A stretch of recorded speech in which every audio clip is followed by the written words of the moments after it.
नमस्कार दोस्तों, स्वागत है आपका study for public service commission में। आरआरबी एनटीपीसी ग्रेजुएशन और अंडर ग्रेजुएशन लेवल की पीवाईक्यू सीरीज का जो है आज हम यहाँ पे 44वां भाग डिस्कस करने वाले हैं। इससे पहले जो है 43 भाग आ चुके हैं। आई होप आपने उन सारे भाग को देख लिया होगा। अगर आपने उन सारे पार्ट्स को नहीं देखा है तो डेफिनेटली जो है आपको वो सारे पार्ट्स देखने चाहिए। काफ़ी सारा इंपॉर्टेंट स्टैटिक और करंट से रिलेटेड जो है डाटा उसके अंदर बताया गया है। इन सभी की जो पीडीएफ है वो बिल्कुल आपको फ्री में मिलने वाली है। कहाँ पर मिलेगी? हमारे टेलीग्राम चैनल पर मिलेगी, जिसका लिंक आपको वीडियो के डिस्क्रिप्शन में मिल जाएगा।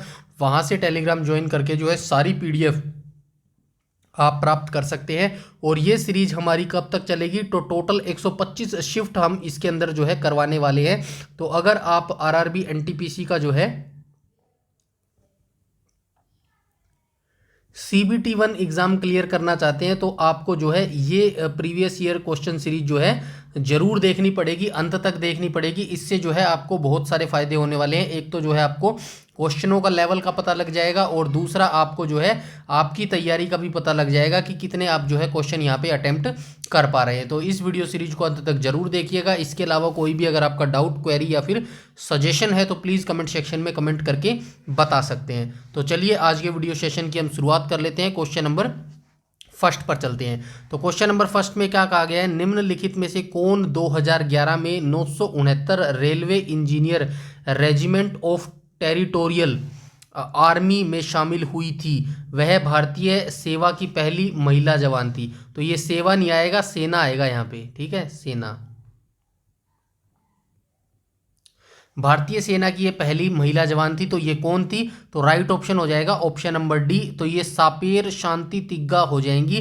तो ये भारतीय सेना की जो है पहली महिला जवान थी, जो 2011 में 969 railway engineer regiment of territorial army यानी कि टीए में शामिल हुई थी। ये भारत की पहली महिला जवान थी। तो ये जो पहला और पहली जो भी होते हैं ना, इनको आप अच्छे से याद रखिएगा। इनको जो है कभी भी जो है पूछ लिया जा सकता है। तो ठीक है, भारतीय सेना के बारे में मैं आपको बता देता हूं। भारतीय सेना की जो है स्थापना कब हुई थी? तो भारतीय सेना की स्थापना यानी कि इंडियन आर्मी की स्थापना कब हुई थी? 1 अप्रैल 1895 को हुई थी, ठीक है।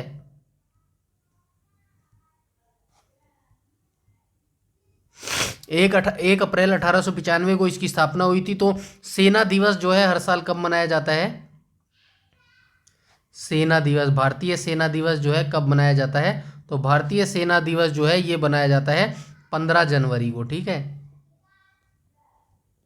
15 जनवरी को सेना दिवस मनाया जाता है। और ये 15 जनवरी को क्यों मनाया जाता है? क्योंकि जो ये फील्ड मार्शल थे जिनका नाम था करियप्पा, इन्होंने 15 जनवरी 1949 को स्वतंत्र भारत के पहले भारतीय जो सेना प्रमुख थे ये बने थे। कौन बने थे? तो करियप्पा बने थे भारतीय सेना के पहले जो प्रमुख है, स्वतंत्र भारत के पहले सेना प्रमुख बने थे, जिनका नाम था करियप्पा। तो इसीलिए 15 जनवरी को जो है ये भारतीय सेना दिवस मनाया जाता है। अब भारतीय वायुसेना की बात करूं तो वायुसेना की स्थापना कब हुई? वायुसेना यानी कि इंडियन एयरफोर्स की यहाँ पे बात हुई है। इसकी स्थापना 8 अक्टूबर 1932 को हुई, ठीक है। 8 अक्टूबर 1932 को जो है इसकी स्थापना हुई। और जो है इसके बाद हम बात करते हैं भारतीय नौसेना यानी कि नेवी एकेडमी, नौसेना, ठीक है। नौसेना यानी कि नेवी फोर्स की यहाँ पे बात हो रही है। तो नौसेना की जो स्थापना ये कब हुई थी? 5 सितंबर 1612 को।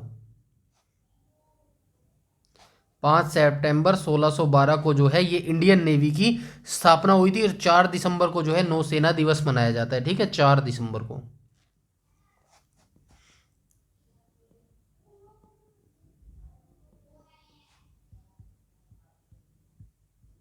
ठीक है, ये भी आप याद रखेंगे। तो सेना से रिलेटेड जो है ये स्टैटिक जानकारी आप याद रखेंगे। चलते हैं नेक्स्ट क्वेश्चन पे, क्वेश्चन नंबर सेकंड पर।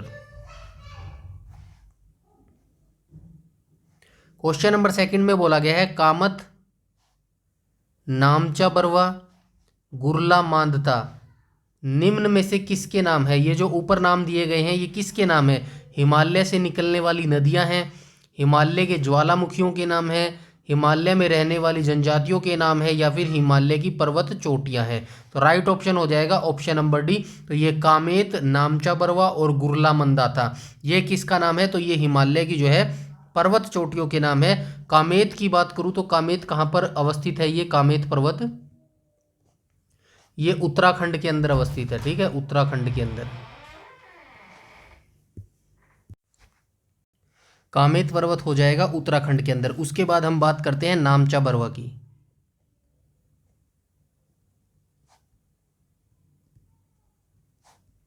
तो ये नामचा बरवा जो पर्वत है ये कहाँ पर हो जाएगा? तो ये अरुणाचल प्रदेश, अरुणाचल जो हिमालय है ना, उसी का एक पर्वत है, अरुणाचल हिमालय।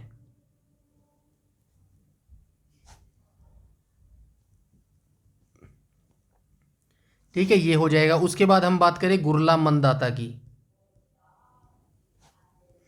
गुरला मांदता की। तो ये गुरला मांदता जो है ये कहाँ पर अवस्थित है? ये तिब्बत में अवस्थित है। ठीक है, ये जानकारी भी आप याद रखेंगे।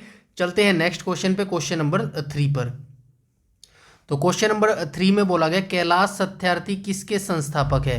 तो कैलाश जो सत्यार्थी हैं किसके संस्थापक है? बचपन बचाओ आंदोलन जो है ये कैलाश सत्यार्थी के द्वारा शुरू किया गया था।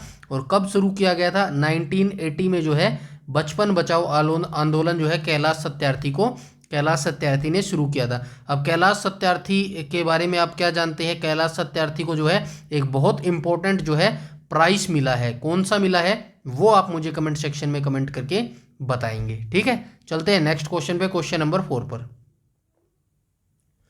क्वेश्चन नंबर 4 में बोला गया किसी अन्य कमरे में बात कर रहे लोगों की बातें हमें ध्वनि तरंगों के डैश के कारण जो है सुनाई देती हैं। तो किसके कारण जो है ये सुनाई देती है हमें? तो ये विवर्तन के द्वारा जो है हमें सुनाई देती हैं। यानी कि किसी अन्य कमरे में, जिस कमरे में मान लीजिएगा कि इस कमरे में आप खड़े हैं और ये दूसरा कमरा है, तो ये जो दूसरे कमरे में लोग कुछ बातें कर रहे हैं यहाँ पे, ठीक है, तो ये जो बातें कर रहे हैं ये हमें ध्वनि तरंगे जो है किस कारण सुनाई देती है? तो ये विवर्तन के कारण जो है सुनाई देती है। ठीक है, विवर्तन के कारण जो है हमें ये बातचीत सुनाई देती है।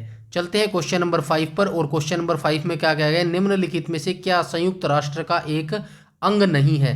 तो संयुक्त राष्ट्र के 6 अंग हैं, आप सभी जानते हैं। अंतर्राष्ट्रीय न्यायालय संयुक्त राष्ट्र का अंग है, महासभा भी अंग है, सुरक्षा परिषद भी अंग है, लेकिन ये जो राज्य परिषद है ये अंग नहीं है। तो राइट ऑप्शन हो जाएगा ऑप्शन नंबर डी करेक्ट हो जाएगा। संयुक्त राष्ट्र के बारे में मैं बहुत बार बता चुका हूँ, फिर से एक बार आप सुन लीजिएगा, क्योंकि संयुक्त राष्ट्र जो है बहुत इंपॉर्टेंट चीज़ है। 24 अक्टूबर 1945 को इसकी स्थापना हुई थी। हेडक्वार्टर इसका जो है न्यूयॉर्क के अंदर हो जाएगा। ठीक है, न्यूयॉर्क के अंदर जो है इसका हेडक्वार्टर हो जाएगा। 6 अंग हैं इसके, ठीक है, मुख्य अंग जो हैं वो 6 हो जाएंगे। कौन कौन से हो जाएंगे? 3 तो यहाँ पे लिखे हुए हैं, देख लो, सुरक्षा परिषद, महासभा और अंतर्राष्ट्रीय क्या है? अंतर्राष्ट्रीय न्यायालय हो जाएगा। ठीक है, बाकी 3 मैं बता देता हूँ। सुरक्षा परिषद हो गया, महासभा हो गया, ठीक है, 2 ये हो गए। तीसरा क्या होगा? आर्थिक और सामाजिक परिषद, आर्थिक और सामाजिक परिषद।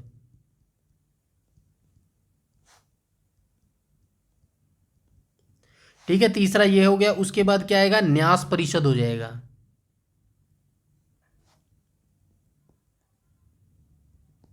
ठीक है, न्यास परिषद हो जाएगा। इसके बाद अंतर्राष्ट्रीय न्यायालय ऊपर आ ही गया है, और लास्ट में आ जाएगा सचिवालय, सचिवालय। तो ये 6 अंग होते हैं संयुक्त राष्ट्र के, मुख्य 6 अंग होते हैं। अब इसमें आप सभी जानते हैं संयुक्त राष्ट्र में 5 स्थायी सदस्य होते हैं और 10 अस्थायी सदस्य होते हैं। ठीक है, 5 स्थायी सदस्य कौन कौन से होते हैं? तो मैं स्थायी सदस्य बता देता हूं। फॉर एग्जांपल जैसे कि चीन हो गया, ठीक है, चीन हो गया, फ्रांस हो गया, रूस हो गया, अमेरिका हो गया। ठीक है, 4 हो गए। और कौन सा रह गया? रूस हो गया, ठीक है, चीन हो गया, फ्रांस हो गया, रूस हो गया, यूनाइटेड किंगडम हो गया एक, यूनाइटेड किंगडम यानी कि यूके किंगडम। ठीक है, यूनाइटेड किंगडम हो गया। और क्या हो गया? ये हो गया ना, ये 5 सदस्य हो गए। ठीक है, छः हो गए ना, छः हो गए, कौन सा नहीं लिखा फिर? चीन हो गया, फ्रांस हो गया, रूस हो गया, चीन फ्रांस रूस हो गया, और क्या रह गया? United kingdom America. ठीक है, आगे चलते हैं। और इसके बाद जो है इसकी ऑफिशियल जो लैंग्वेज है वो कौन कौन सी हो जाएगी? तो ऑफिशियल लैंग्वेज जो है ये हो जाएंगी, जैसे कि चीनी हो गई, अंग्रेजी हो गई, फ्रेंच हो गई, रूसी हो गई, और स्पेनिश हो गई। ठीक है, ये इसकी जो है ऑफिशियल लैंग्वेजेस हो जाएंगी। चलते हैं नेक्स्ट क्वेश्चन पे। क्वेश्चन नंबर 6 में बोला गया है ऊष्मा संतुलन क्या है? तो ऊष्मा संतुलन जो है वो क्या हो जाएगा? पृथ्वी द्वारा अवशोषित आपतित ऊष्मा और विकिरण के रूप में बाहर जाने वाली ऊष्मा के बीच संतुलन, यही राइट ऑप्शन हो जाएगा। यही ऊष्मा संतुलन की जो है डेफिनेशन होती है। तो ऊष्मा संतुलन क्या होता है? पृथ्वी द्वारा अवशोषित आपतित ऊष्मा, मतलब जो पृथ्वी जो है अवशोषित करती है, यानी कि एब्जॉर्ब करती है ऊष्मा, और विकिरण के रूप में जो बाहर जाती है उसको विकिरण बोलते हैं, वाली ऊष्मा के बीच में संतुलन। फॉर एग्जांपल आप मानते हैं कि जैसे ये पृथ्वी होगी, ठीक है, ये पृथ्वी होगी, और ये जो पृथ्वी से आने वाली ऊष्मा होती है इसको कुछ चीज जो है ये ग्रहण कर रही है पृथ्वी, ठीक है, कुछ चीजें जो है ये ग्रहण कर रही है, लेकिन कुछ चीजें जो है ये बाहर भी भेज रही है। ठीक है, बाहर भेज रही है। इन्हीं के बीच में जो है संतुलन जो होता है, इन दोनों के बीच में जो संतुलन होता है उसको क्या कहा जाता है? उसको ऊष्मा संतुलन बोला जाता है। ठीक है, ऊष्मा संतुलन। ठीक है, ये ऊष्मा संतुलन होता है। चलते हैं नेक्स्ट क्वेश्चन पे, क्वेश्चन नंबर 7 पर। क्वेश्चन नंबर 7 में क्या कहा गया है? पेशी तंत्र का कौन सा भाग हड्डी को हड्डी से जोड़ता है? फॉर एग्जाम्पल जैसे आपकी उंगली, हाथ, आप सभी जानते हैं कि आपके शरीर में बहुत सारे जोड़ होते हैं। हड्डी को हड्डी से कौन जोड़ता है? तो हड्डी को हड्डी से जो है वो जोड़ता है असित बंधु, या फिर आप कह सकते हैं अस्थि बंधु। ठीक है, अस्थि बंध। तो ये जो अस्थि बंध होता है ये हड्डी को हड्डी से जोड़ता है। ठीक है,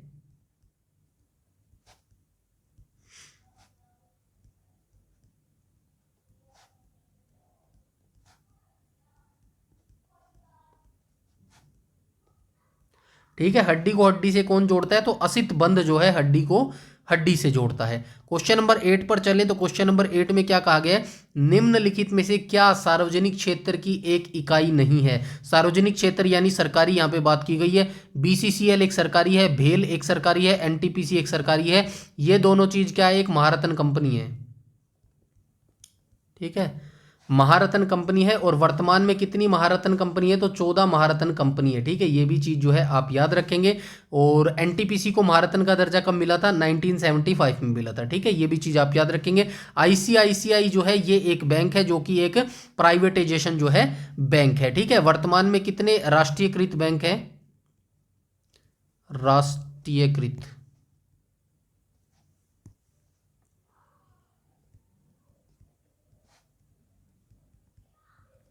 राष्ट्रीयकृत बैंक जो है 12 हैं, लेकिन 1969 में जो है कितने राष्ट्रीयकृत बैंक थे? 14 जो है राष्ट्रीयकृत बैंक थे। ये दोनों डाटा भी जो है आप याद रखेंगे। ठीक है, चलते हैं क्वेश्चन नंबर 9 के ऊपर चलते हैं। क्वेश्चन नंबर 9 में बोला गया 31 अक्टूबर 2020 तक प्राप्त जानकारी के अनुसार अंतर्राष्ट्रीय मुद्रा कोष में कितने सदस्य देश शामिल हैं? यहाँ पे दो चीज आप याद रखेंगे, एक तो वर्ल्ड बैंक, प्लस एक आप याद रखेंगे आईएमएफ। आईएमएफ की फुल फॉर्म क्या होती है? इंटरनेशनल मॉनिटरी फंड, जिसको हिंदी में बोला जाता है अंतर्राष्ट्रीय मुद्रा कोष। इन दोनों की स्थापना ही जो है एक ही दिन हुई थी, एक ही साल हुई थी। कब हुई थी? 1945 में जो है इन दोनों की स्थापना हुई थी। 1945 में नहीं हुई थी, 1944 में हुई थी। ठीक है, 1944 जो है ब्रिटेन वुड्स सम्मेलन जो था ना, ब्रिटेन सम्मेलन, उसी के दौरान जो है 1944 में इन दोनों की जो है स्थापना की गई थी। और इन दोनों का ही जो मुख्यालय है वो कहां पर हो जाएगा? तो वाशिंगटन डीसी।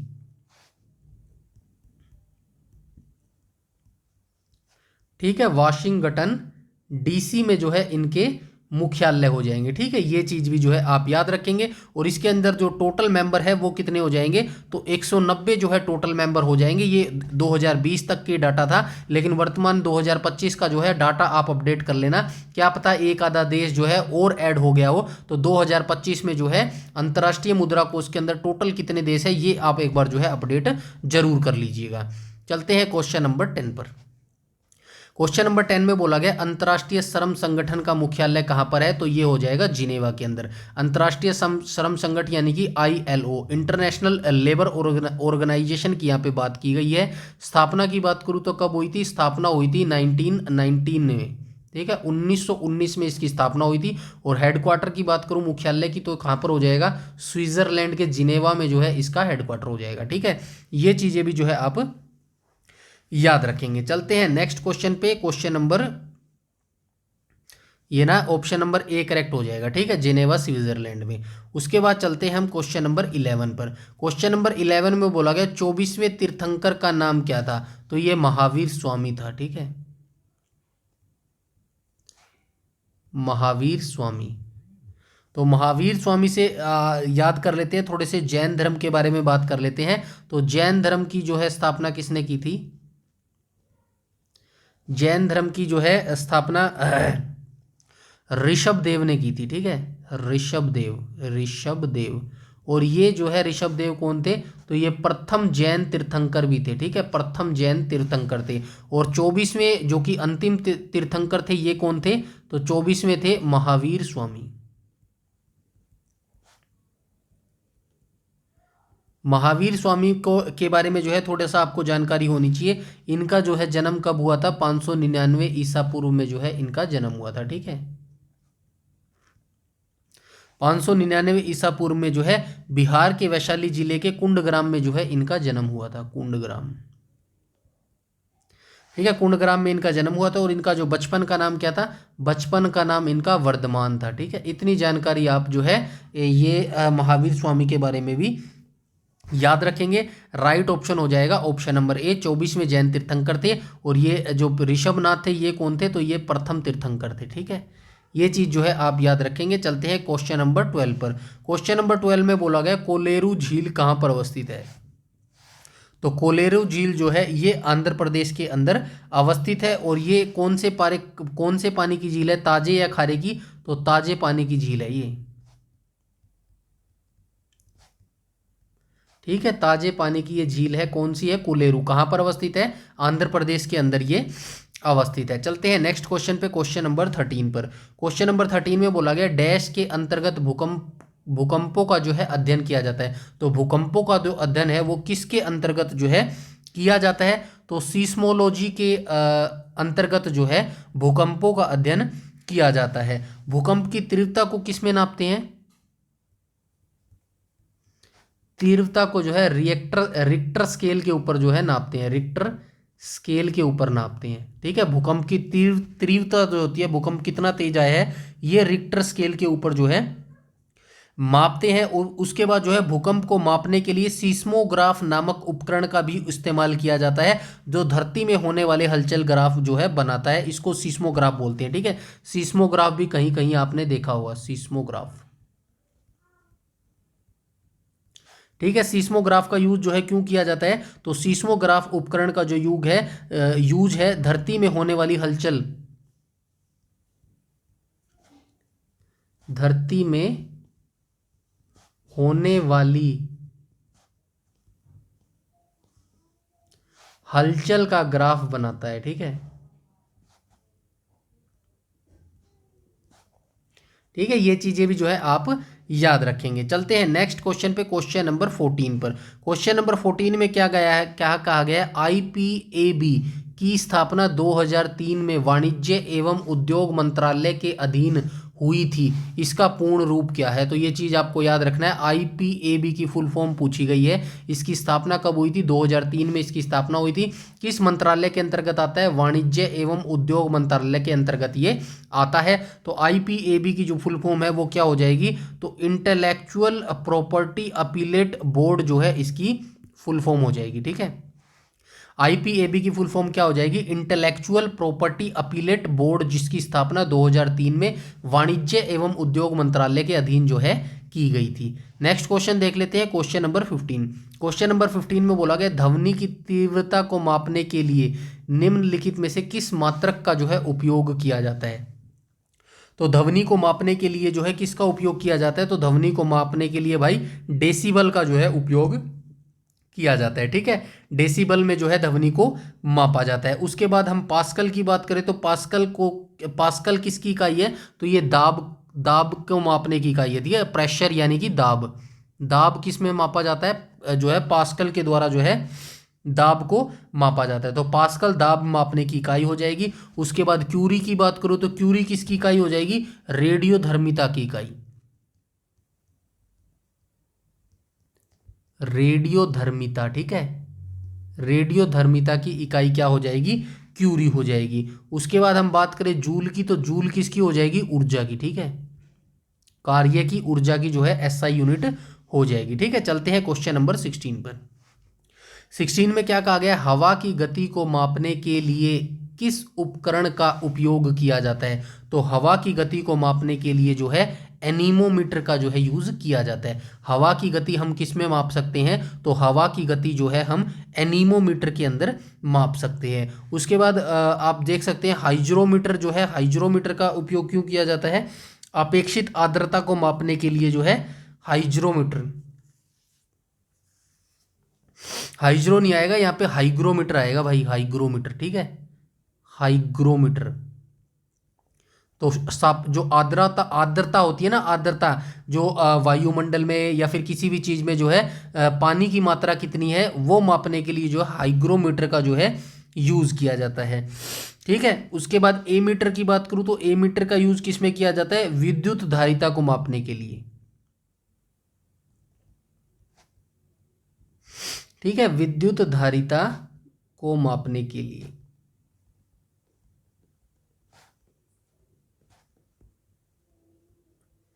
चलते हैं नेक्स्ट क्वेश्चन पे, क्वेश्चन नंबर 17 में बोला गया 2019 में निम्नलिखित में से किसे भारत रत्न से सम्मानित किया गया था? तो भारत रत्न का आपको लेटेस्ट एडिशन देखना है, जो लेटेस्ट आया होगा अभी 2024-25 में अगर आया है तो वही देखना है। इतना पुराना जो है आपसे नहीं पूछा जाएगा 2019 का।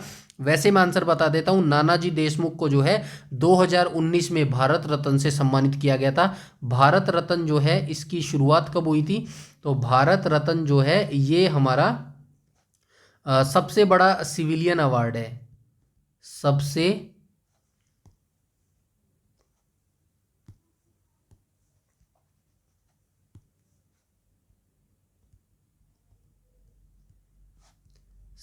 बड़ा सिविलियन अवार्ड है। ठीक है, सिविलियन अवार्ड है। इसकी शुरुआत कब हुई थी? तो शुरुआत की बात करूं तो भाई इसकी शुरुआत हुई थी 2 जनवरी 1954 को। ठीक है, 2 जनवरी 1954 को जो है इसकी शुरुआत हुई थी। भारत रत्न की जो शुरुआत है 2 जनवरी 1954 को हुई थी। ठीक है, चलते हैं नेक्स्ट क्वेश्चन पे, क्वेश्चन नंबर 18 पर। 18 में क्या बोला गया है? राष्ट्रीय मानवाधिकार आयोग का अध्यक्ष कौन होता है? तो सेवानिवृत्त मुख्य न्यायाधीश होता है, यानी कि रिटायर्ड चीफ जस्टिस होता है। ठीक है, CJI। ठीक है, चीफ जस्टिस ऑफ इंडिया। ठीक है, रिटायर्ड होता है। और हम इसकी बात करें राष्ट्रीय मानवाधिकार की स्थापना कब हुई थी? तो राष्ट्रीय मानवाधिकार आयोग की स्थापना जो है 12 अक्टूबर 1993 को हुई थी। ठीक है, 12 अक्टूबर 1993 को जो है इसकी स्थापना हुई थी। और वर्तमान इसके अध्यक्ष कौन है? वर्तमान अध्यक्ष आयोग का अध्यक्ष कौन है? राष्ट्रीय मानवाधिकार आयोग का अध्यक्ष कौन होता है? ठीक है ना, तो वर्तमान अध्यक्ष आप याद रखेंगे तो वर्तमान अध्यक्ष जो है ये कौन हो जाएंगे? श्री वी रामासुब्रमण्यम। श्री वी रामासुब्रमण्यम। ठीक है, सुब्रमण्यम, ये इसके जो है करंटली जो है retired chief justice of India है। ठीक है, क्वेश्चन नंबर 19 पर चलते हैं। 19 में क्या कहा गया है? चंद्रगुप्त प्रथम के बाद गुप्त साम्राज्य की बागडोर किसने संभाली? सबसे पहले गुप्त साम्राज्य की ही बात कर लेते हैं। स्थापना किसने की थी? तो स्थापना की थी भाई श्रीगुप्त ने, ठीक है। स्थापना, ठीक है, स्थापना की थी श्रीगुप्त ने। श्रीगुप्त ने जो है गुप्त वंश की स्थापना की थी। कब की थी? तीसरी सेंचुरी में इसने स्थापना की थी, ठीक है। तीसरी सेंचुरी में जो है इसने स्थापना की थी। किसने की थी? श्रीगुप्त ने की थी। उसके बाद जो है, लेकिन इसका वास्तविक संस्थापक किसको माना जाता है?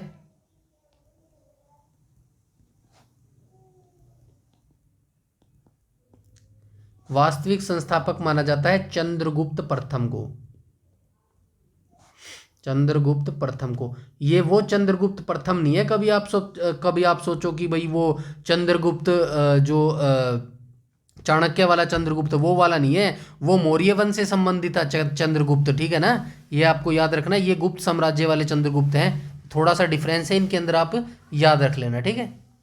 तो चलते हैं। इसके बाद जो है आप इनके जो राजा रहे हैं वो थोड़ा सा देख लेना। पहले कौन सा आया था? पहले आया था श्रीगुप्त आया था, ठीक है, श्रीगुप्त। वो चंद्रगुप्त मौर्य था, ये चंद्रगुप्त प्रथम है, ठीक है। श्रीगुप्त के बाद कौन आया था? घटोत्कच आया था, जो इसका पुत्र था, ठीक है, घटोत्कच। घटोत्कच के बाद कौन आया था? तो घटोत्कच के बाद जो है चंद्रगुप्त प्रथम आया था, जो इसका वास्तविक संस्थापक था, ठीक है, चंद्रगुप्त प्रथम। चंद्रगुप्त प्रथम के बाद कौन आया था? समुद्रगुप्त। समुद्रगुप्त। समुद्रगुप्त को क्या कहा जाता है? तो समुद्रगुप्त को भारत का नेपोलियन बोला जाता है, ठीक है, भारत का नेपोलियन। और समुद्रगुप्त के बाद कौन सा आया था? चंद्रगुप्त द्वितीय। चंद्रगुप्त द्वितीय, ठीक है। ये इंफॉर्मेशन भी आप अच्छे से याद रखेंगे। चलते हैं नेक्स्ट क्वेश्चन पे, क्वेश्चन नंबर 20 पर। क्वेश्चन नंबर 20 में बोला गया है,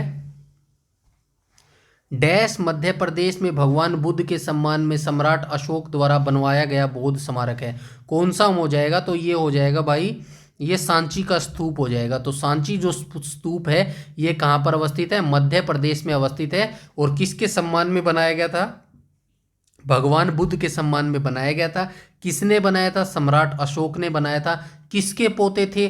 चंद्रगुप्त मौर्य के पोते थे, यानी कि चंद्रगुप्त मौर्य मौर्य वंश का संस्थापक था। चंद्रगुप्त मौर्य का पुत्र कौन था? बिंदुसार था। और बिंदुसार का पुत्र कौन था? अशोक था। तो अशोक जो है ये पोता हुआ चंद्रगुप्त मौर्य का, यानी कि जो चंद्रगुप्त मौर्य थे ये अशोक के दादा हुए, ठीक है। इतनी इन्फॉर्मेशन आप याद रखेंगे। इसके बाद जो है थोड़ी थोड़ी जानकारी और मैं आपको इसके बारे में दे देता हूँ। सांची का स्तूप जो है अशोक ने 3री शताब्दी ईसा पूर्व में जो है बनाया था। मध्य प्रदेश के रायसेन जिले में ये अवस्थित है। और अशोक के जो है 4 प्रकार के शिलालेख हैं। तो ठीक है, 4 प्रकार के शिलालेख हैं।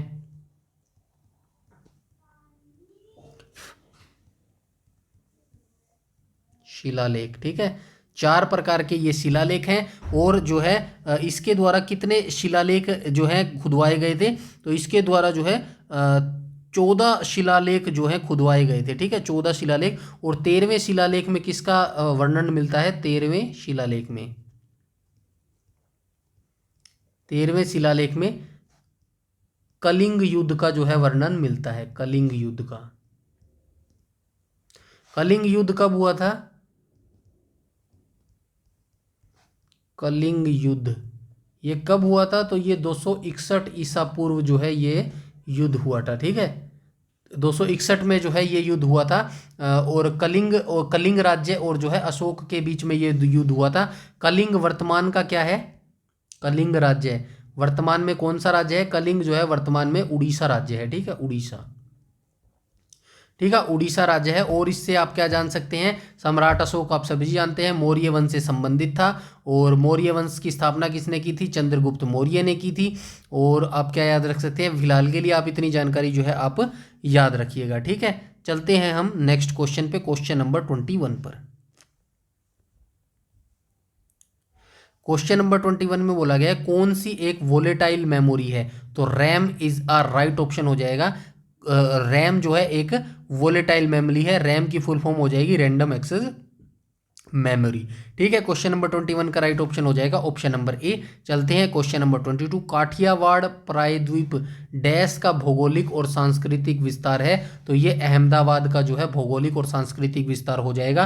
काठियावाड़ की मैं बात करूँ तो काठियावाड़ प्रायद्वीप जो है कच्छ की खाड़ी और खंबात की खाड़ी से घिरा हुआ है। ठीक है, ये आप याद रखेंगे, कच्छ की खाड़ी और कच्छ की खाड़ी,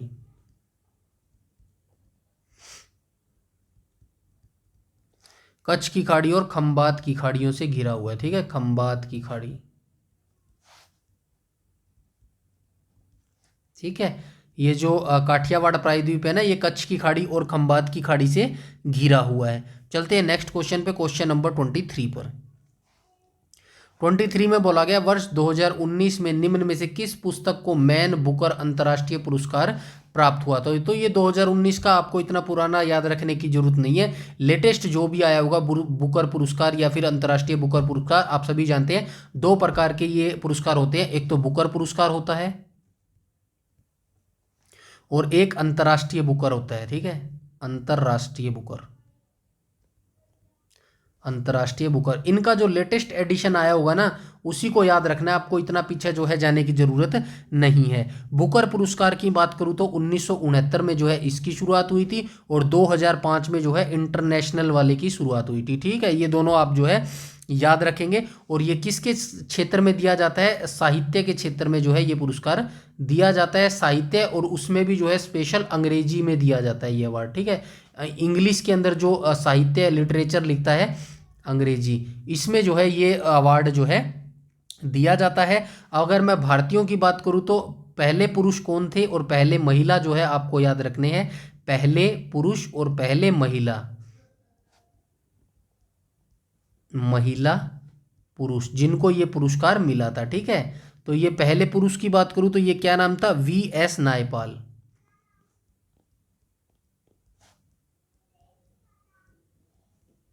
वी.एस. नायपाल। और महिला की बात करूं तो अरुंधति रॉय। ठीक है, अरुंधति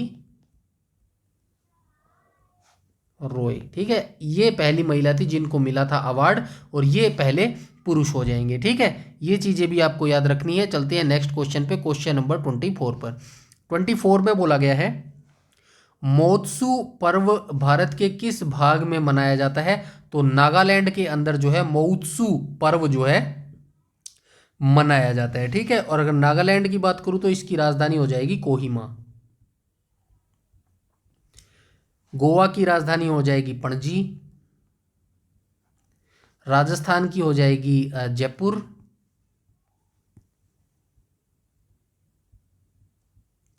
और महाराष्ट्र की हो जाएगी मुंबई। ठीक है, चलते हैं नेक्स्ट क्वेश्चन पे, क्वेश्चन नंबर 25 पर। 25 में क्या कहा गया, भारत के पहले बीम वेपन काली 5000 को किसके द्वारा विकसित किया गया था, तो किसके द्वारा जो है इसको विकसित किया गया था, तो इसको किया गया था भाई डीआरडीओ और बार्क के द्वारा जो है इसको विकसित किया गया था। तो डीआरडीओ और बार्क के द्वारा किसको विकसित किया गया था, भारत के पहले बिम वेपन काली 5000 को जो है डीआरडीओ और बार्क के द्वारा जो है विकसित किया गया था। डीआरडीओ की स्थापना कब हुई थी, 1958 में जो है डीआरडीओ की स्थापना हुई थी। और बार्क की स्थापना कब हुई थी, बार्क की स्थापना हुई थी 1954 में। ठीक है, ये दोनों आप याद रखेंगे। ठीक है, बार्क यानी कि भाभा एटॉमिक रिसर्च सेंटर, और डीआरडीओ की जो है फुल फॉर्म आप मुझे बताएंगे। ठीक है, डीआरडीओ, ये दोनों मैं जो है पिछली वीडियोस में बता चुका हूँ, इसीलिए बोलता हूँ पिछली वीडियोस देखनी आपके लिए बेहद जरूरी है। बार्क की स्थापना किसने की थी, होमी जहांगीर भाभा ने की थी। ठीक है, होमी जहांगीर भाभा। ठीक है, ये हमारे परमाणु जनक भी है। ठीक है, भारत के परमाणु जनक कौन है, होमी जहांगीर भाभा है। ठीक है, चलते हैं नेक्स्ट क्वेश्चन पे, क्वेश्चन नंबर इसरो, इसरो आ गया तो इसरो को भी देख लो भाई। इसरो की फुल फॉर्म क्या हो जाएगी, Indian space research organisation, Indian space research organisation. इसकी स्थापना कब हुई थी? तो इसरो की स्थापना 1969 में हुई थी। और किसने की थी? तो ये विक्रम साराभाई ने की थी, विक्रम साराभाई। और विक्रम साराभाई को क्या माना जाता है भारत का? तो भारत का इनको जो है अंतरिक्ष का जनक माना जाता है, ठीक है, अंतरिक्ष का जनक। ठीक है, ये चीज भी आप याद रखेंगे। चलते हैं क्वेश्चन नंबर 26 के ऊपर। क्वेश्चन नंबर 26 को देख लेते हैं। निम्नलिखित में से क्या ग्रामीण विकास का समर्थन नहीं करता है? तो ग्रामीण विकास का जो समर्थन है वो क्या नहीं करता? तो शहरी ऋण जो है ये ग्रामीण विकास का समर्थन नहीं करता, यानी कि विलेज डेवलपमेंट का जो समर्थन है वो नहीं करता। बाकी मानव संसाधनों का विकास, विपणन का विकास और जैविक खेती को बढ़ावा देना, ये तीनों पॉइंट्स जो हैं ये ग्रामीण विकास का जो है समर्थन करते हैं। बाकी ये जो शहरी ऋण है ये शहरी ऋण से ही रिलेटेड है, ये कोई जो है ग्रामीण विकास में समर्थन नहीं करता है। ऊपर वोलेटाइल मेमोरी आई थी, अब ये नॉन वोलेटाइल मेमोरी आ गई है भाई। एक प्रकार की कंप्यूटर मेमोरी है जो कंप्यूटर के डैश भी संग्रहित सूचना को जो है प्राप्त कर सकती है। क्या कर सकती है? क्वेश्चन नंबर 29 का राइट ऑप्शन हो जाएगा चालू न होने पर, ठीक है। नॉन वोलेटाइल मेमोरी कौन सी होती है? जो कंप्यूटर में, जो कंप्यूटर को हम बंद कर देते हैं उसके बाद भी जो सेव इंफॉर्मेशन हमारे कंप्यूटर पे रहती है उसको नॉन वोलेटाइल मेमोरी बोलते हैं। और जो वोलेटाइल होती है, कंप्यूटर बंद होने के बाद जो है जो प्रोग्राम अपने आप जो है बंद हो जाते हैं, खत्म हो जाते हैं, वो वोलेटाइल होती है, ठीक है। चलते हैं नेक्स्ट क्वेश्चन पे, क्वेश्चन नंबर 28 पर। 28 में क्या कहा गया? 1929 में दिल्ली की केंद्रीय विधानसभा में किन दो स्वतंत्रता सेनानियों ने जो है स्मोक बम फेंके थे? आप सभी जानते हैं, भगत सिंह और बटुकेश्वर दत्त। कहाँ है बटुकेश्वर दत्त जी? ये ऑप्शन नंबर सी में करेक्ट हो जाएगा। भगत सिंह और बटुकेश्वर दत्त के द्वारा जो है केंद्रीय विधानसभा में जो है 1929 में जो है 8 अप्रैल 1929, याद रखना 8 अप्रैल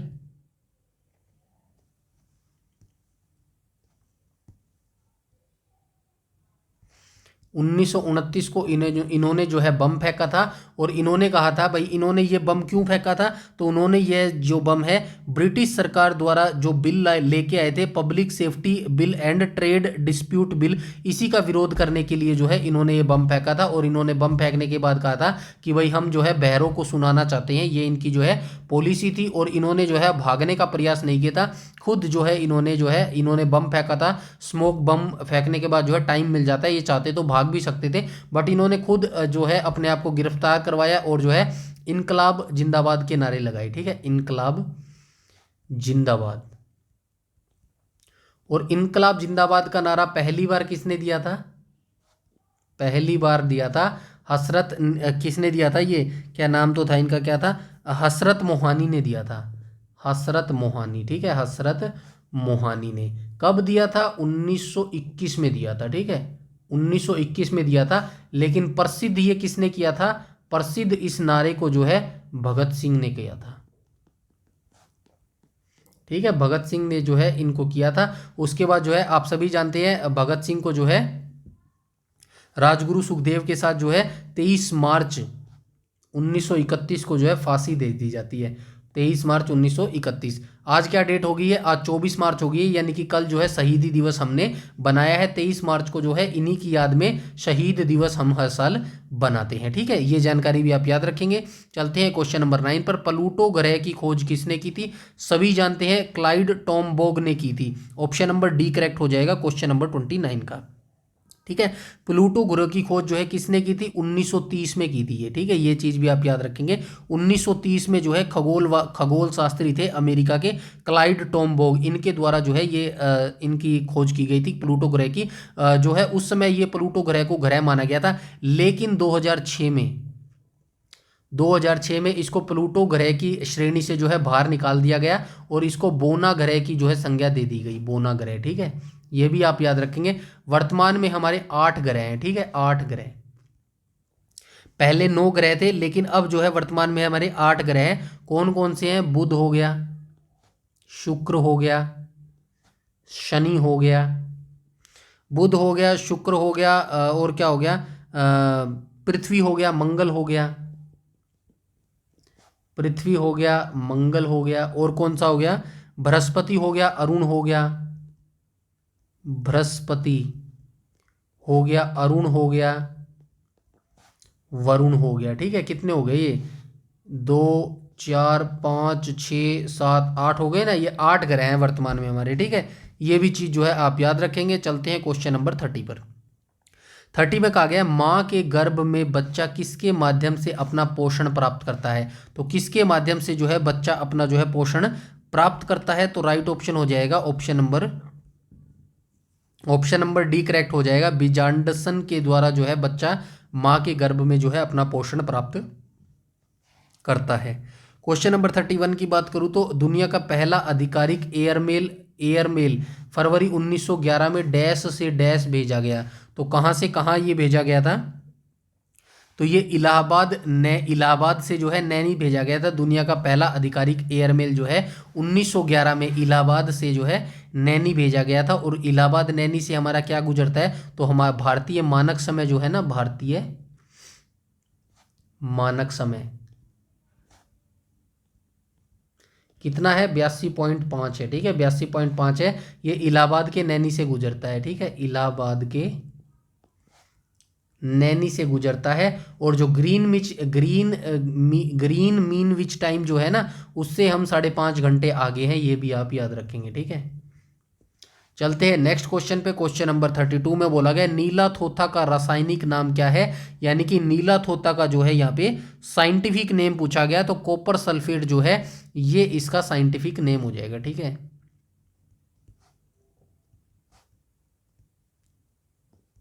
साइंटिफिक नेम हो जाएगा नीला थोथा का रासायनिक नाम क्या हो जाएगा, तो कॉपर सल्फेट इसका रासायनिक नाम हो जाएगा। 33 की बात करूं तो इसमें क्या कहा गया, निम्नलिखित में से क्या भारत का प्रमुख कार्यक्रम नहीं है। तो कौन सा जो है भारत का प्रमुख कार्यक्रम नहीं है, तो सर्व शिक्षा अभियान, राष्ट्रीय ग्रामीण स्वास्थ्य मिशन, मरुस्थल विकास कार्यक्रम। ऑप्शन नंबर सी करेक्ट हो जाएगा। तो मरुस्थल विकास कार्यक्रम जो है ये भारत का प्रमुख कार्यक्रम नहीं है। बाकी जो सर्व शिक्षा अभियान, राष्ट्रीय ग्रामीण स्वास्थ्य मिशन और जो है प्रधानमंत्री आवास योजना ग्रामीण, ये तीनों ही भारत के जो है इंपॉर्टेंट कार्यक्रम है। इनकी डेट्स जरूर आपको याद रखनी है। सर्व शिक्षा अभियान जो है 2001 में शुरू हुआ था, ठीक है। उसके बाद राष्ट्रीय ग्रामीण स्वास्थ्य मिशन की शुरुआत कब हुई थी, 2005 में हुई थी। उसके बाद जो है प्रधानमंत्री आवास योजना ग्रामीण की शुरुआत कब हुई थी, 2016 में हुई थी, ठीक है। इनके एस्टैब्लिशमेंट जो है ईयर याद आप रखेंगे। उसके बाद कंप्यूटर का क्वेश्चन पूछा गया, कंप्यूटर शब्दावली में आईडीएन का पूर्ण रूप क्या है। तो आईडीएन का जो है पूर्ण रूप क्या हो जाएगा, इंटरनेशनलाइज्ड डोमेन नेम इसका जो है राइट ऑप्शन हो जाएगा, ठीक है। चलते हैं क्वेश्चन नंबर 35 पर। खिलाफत आंदोलन की शुरुआत कहाँ पे हुई थी, सबसे पहले आप जान लो खिलाफत जो है आंदोलन कब हुआ था। खिलाफत आंदोलन, ठीक है, 1919 में ये आंदोलन हुआ था, ठीक है। 1919 में जो है ये आंदोलन हुआ था। और किसने किया था, मोहम्मद अली और शौकत अली ने। मोहम्मद अली एवं शौकत अली,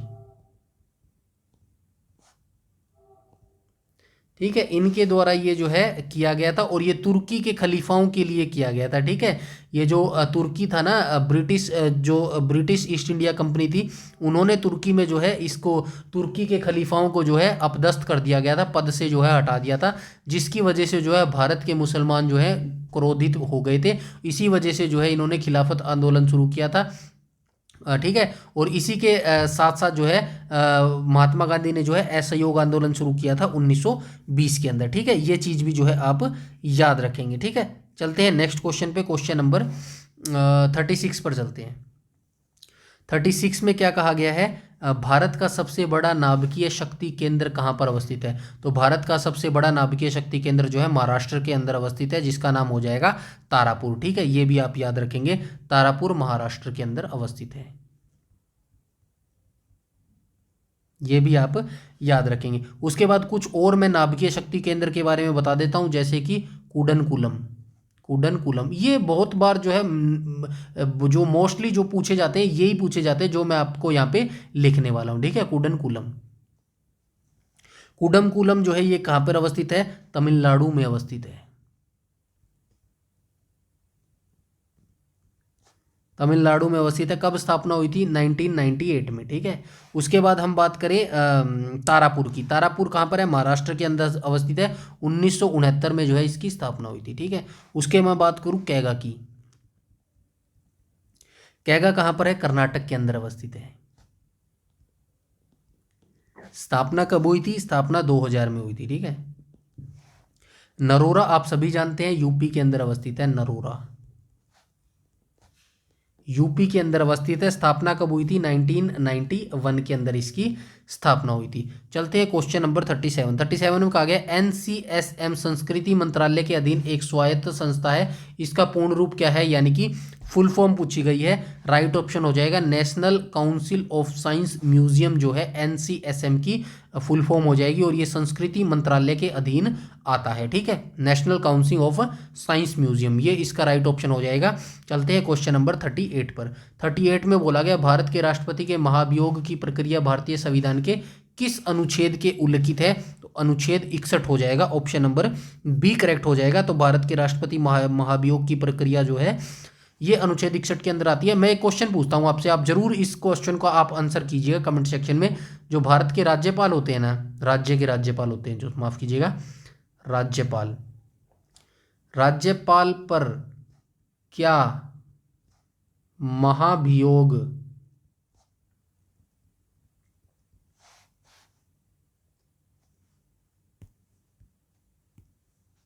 चलाया जा सकता है?